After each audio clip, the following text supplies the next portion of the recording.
देखा जाए तो संसार स्वार्थ को पाप का मूल मानने लगा, परंतु क्या स्वार्थ सच में बुरा है? नहीं, स्वार्थ ये शब्द बना है स्व से, अर्थात स्वयं से। यानी कि जिस कार्य में केवल स्वयं का अर्थ, केवल स्वयं का लाभ चाप हो, वो स्वार्थ। अब प्रश्न ये उठता है कि आपका स्व क्या है? यदि आपके स्व में केवल आप हैं तो आप अवश्य स्वार्थी। यदि आपके स्व में परिवार सम्मिलित है तो आप परिवार्थी। यदि आपके स्व में अन्य लोग सम्मिलित हैं तो आप परोपकारती। और यदि आपके स्व में ये संसार सम्मिलित है तो आप परमार्थी। तो अपने स्वार्थ से दूर ना जाएं, उसका विस्तार करें। अपने अस्तित्व का विस्तार करोगे तो ये स्वार्थ स्वयं ही परमार्थ में बदल जाएगा। राधे राधे। हम में ऐसा कोई नहीं होगा जिसने वृक्षों को ना देखा, वृक्षों पे इन पक्षियों को ना देखा, इनके घोंसलों को ना देखा, इन पक्षियों को अपने छोटे छोटे बच्चों को भोजन कराते ना देखा। संसार का सबसे ममत्व वाला दृश्य होता है। चिड़िया दूर से अपनी चोंच में दाना भरकर लाती, स्वयं भोजन करने में असक्षम संतान की चोंच में डालती, स्वयं भूखी रहती, निस्वार्थ, निश्चलता से। और जब संतान के पंख निकल आते हैं वो उसे उड़ना सिखाती और उसके पश्चात उसे स्वतंत्र कर देती है अपना जीवन जीने के लिए। इस आकाश में उड़ान भरने के लिए। और हम मनुष्य क्या करते हैं? जिस संतान को हम पंछी की भांति पालते हैं, उसके पंख निकलते ही हम उसे बांध देते हैं, ये सोच के कि कहीं वो दूर उड़कर न चली जाए। ऐसा नहीं कि इस स्थिति में माता पिता को संतान से प्रेम नहीं है, अवश्य, किंतु इसमें प्रेम पर मोह भारी पड़ जाता है, जो स्वयं अपने और संतान के भविष्य के बीच में बाधा बन जाता है। हम ये भूल जाते हैं कि हम केवल जन्मदाता हैं, भाग्य विधाता नहीं।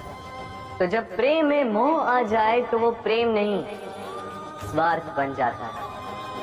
इसलिए प्रेम को पास रखिए और मोह को दूर, क्योंकि जिससे प्रेम करते हैं उसका विकास नहीं रोका करता। राधे राधे। एक पिता के लिए उसकी संतान उसका गर्व है, उसका अहंकार है, और संतान के लिए उसके पिता उसका आदर्श, उसकी प्रेरणा। बिना कहे पिता संतान की हर इच्छा समझ जाता है और उसे पूरी करने की चेष्टा करता है। दूसरी ओर संतान सदैव प्रयास करता है कि अपने माता पिता को गर्वित करता है, किंतु ये बंधन एक स्थान पे आके टूट जाता है। तब जब संतान स्वयं की इच्छा से अपना जीवन साथी चुनना चाहे। क्यों? कारण है संवाद की कमी। जब बात आती है संतान के विवाद, तो माता पिता सोचते हैं कि इसमें संतान से क्या पूछूं, हम उसके लिए कुछ अनुचित तो चाहेंगे नहीं। और संतान का ये मानना होता है कि उसका भविष्य चुनना उसका अधिकार। दोनों आपस में दुखी रहते हैं, किंतु बात कोई नहीं करता। होना ये चाहिए कि माता पिता को उसी स्नेह के साथ संतान की इच्छा समझ लेनी चाहिए, और संतान को उसी विश्वास के साथ माता पिता को विश्वास में ले लेना चाहिए। एक बार संवाद करके देखिए, वर्तमान और भविष्य दोनों ठीक हो जाएंगे। मन बड़ी ही विचित्र कृति है ये मन।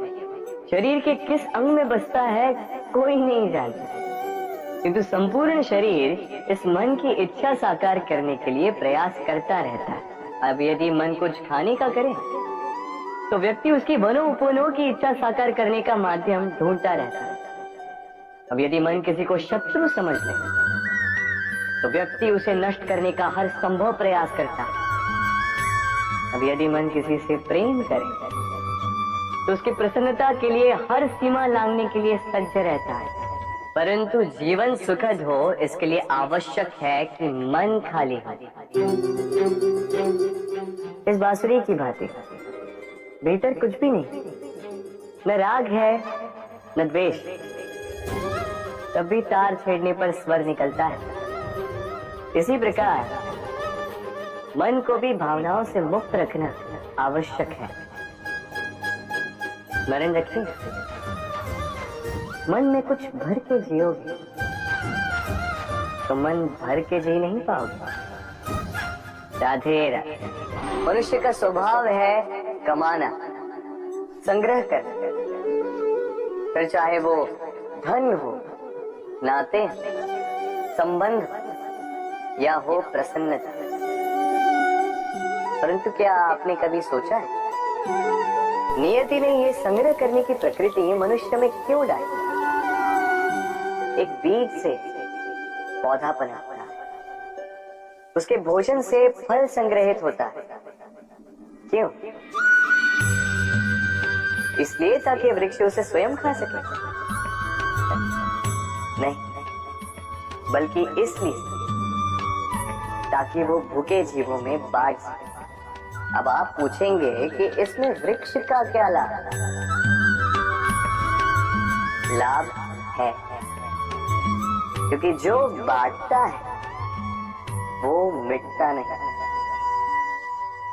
जो फल ये जीव खाते हैं वो उसके बीजों को वातावरण में बिखेर देते हैं, जिससे जन्म लेते हैं नए वृक्ष। उसकी जाति, उसका गुण, उसकी मिठास अमर हो जाती। इसलिए स्मरण रखिएगा, अमीर होने के लिए एक एक क्षण संग्रह करना पड़ता है, किंतु अमर बनने के लिए एक एक कण बांटना पड़ता है।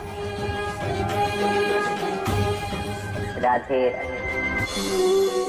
प्रेम संसार का सबसे पवित्र बंधन है, पर सच पूछो तो ये बंधन से मुक्ति है, स्वतंत्रता है।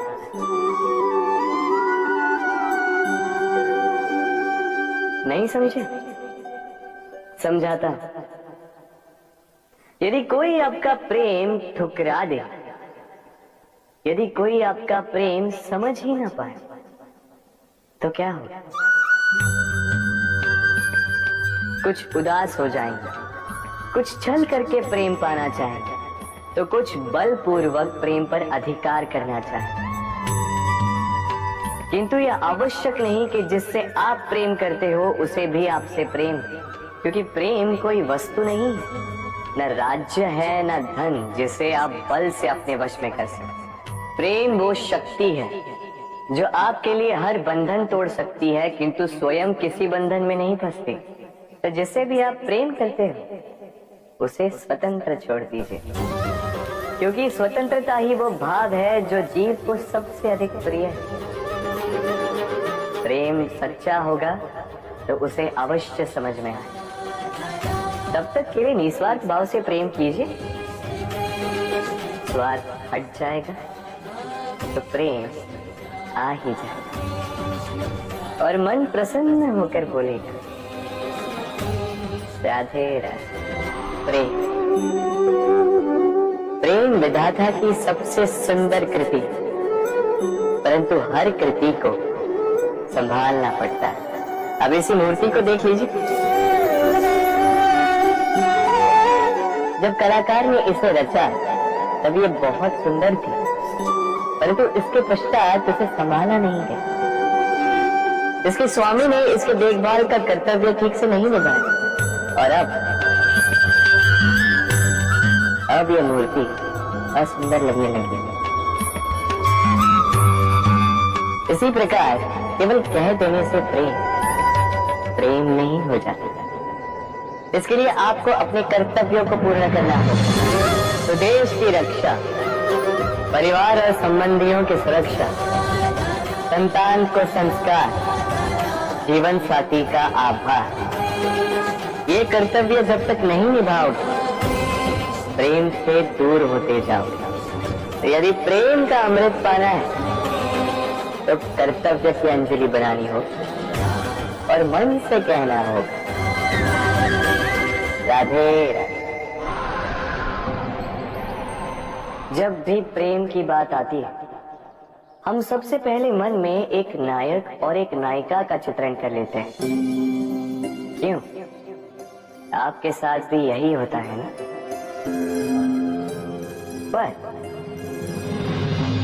क्या प्रेम केवल नायक नायिका के आकर्षण का बंधन है? नहीं, प्रेम तो परिवार से हो सकता है, माता पिता भाई बहन से हो सकता है, सखा मित्रों से हो सकता है, देश और जन्मभूमि के लिए हो सकता है, मानवता के लिए हो सकता है, किसी कला के लिए हो सकता है, इस प्रकृति के लिए हो सकता है। पर प्रेम कभी उस पन्ने पर लिखा ही नहीं जा सकता जिस पर पहले ही बहुत कुछ लिखा। जैसे एक भरी मटकी में और पानी आ ही नहीं सकता। तेरी प्रेम को पाना है तो मन को खाली करना होगा, अपनी इच्छाएं, अपना सुख सब त्याग कर समर्पण करना होगा, अपने मन से व्यापार हटा तभी प्यार मिलेगा और मन प्रसन्न होकर बोले, राधे राधे।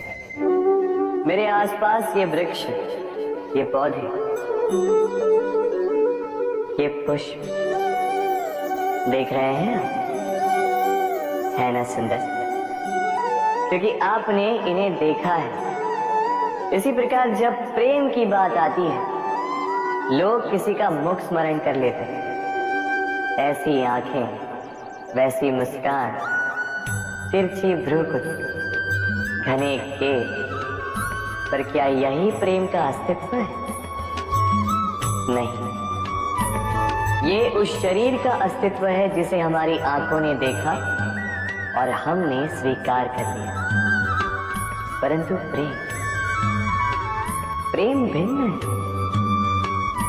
प्रेम उस वायु की भांति है जो हमें दिखाई नहीं देता, किंतु वही हमें जीवन देता है। संसार किसी स्त्री को कुरूप कह सकता है क्योंकि वो उसे अपनी तन की आंखों से देखता है, परंतु संतान उसी माता को संसार में सबसे सुंदर समझता है क्योंकि वो भाव से जुड़े। तन की आंखों से देखोगे तो वैसे भी पहचान नहीं पाओगे जैसे राधा मुझे पहचान नहीं पाई। इसलिए यदि प्रेम को समझना है तो मन की आंखें खोलो और प्रेम से करो, राधे राधे। बालपन से कहीं पहेलियां सुलझाई होंगी आप, क्यों? तो आज एक और सुलझा लीजिए। बताइए, आपके जीवन में वो कौन सी वस्तु है जो आपका सबसे बड़ा मित्र भी है और सबसे बड़ा शत्रु भी?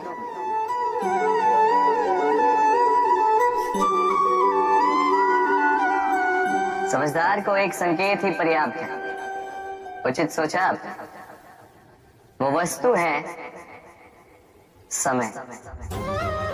क्यों समय आपका सबसे बड़ा मित्र और समय ही आपका सबसे बड़ा शत्रु? उत्तर है समय का सम्मान। जो व्यक्ति समय का सम्मान करता है वो अपने जीवन के सारे लक्ष्य प्राप्त करता है। संसार उसकी कला पहचानता है, उसे महत्व देता है। और जो व्यक्ति समय का महत्व नहीं पहचान पाता, नहीं समझ पाता, जाने अनजाने में उसका अपमान करता है, संसार उसी को भुला देता है। इसीलिए समय का सम्मान करें, उसे व्यर्थ ना करें, क्योंकि अच्छा समय इस संसार को बताएगा आपकी वास्तविकता क्या है, किंतु बुरा समय आपको बताएगा कि इस संसार की वास्तविकता क्या है। तो प्रेम से बोले, राधे राधे। जीवन में समय चाहे जैसा भी हो, अपनों का साथ बड़ा आवश्यक होता है। सुख हो तो बढ़ जाता है, दुख हो तो बढ़ जाता है। अपनों के साथ समय कब बीत जाता है पता भी नहीं चलता है। किंतु सोचिए, यदि आपको किसी ऐसे स्थान पे छोड़ दिया जाए जहां आपका कोई संबंधी ना हो, आपका कोई अपना ना, कोई मित्र ना, तो क्या होगा? एक एक क्षण कितना लंबा लगने लगेगा। तब तक लगेगा जब तक आप किसी को अपना नहीं बना। अब प्रश्न ये उठता है कि आपका अपना कौन है?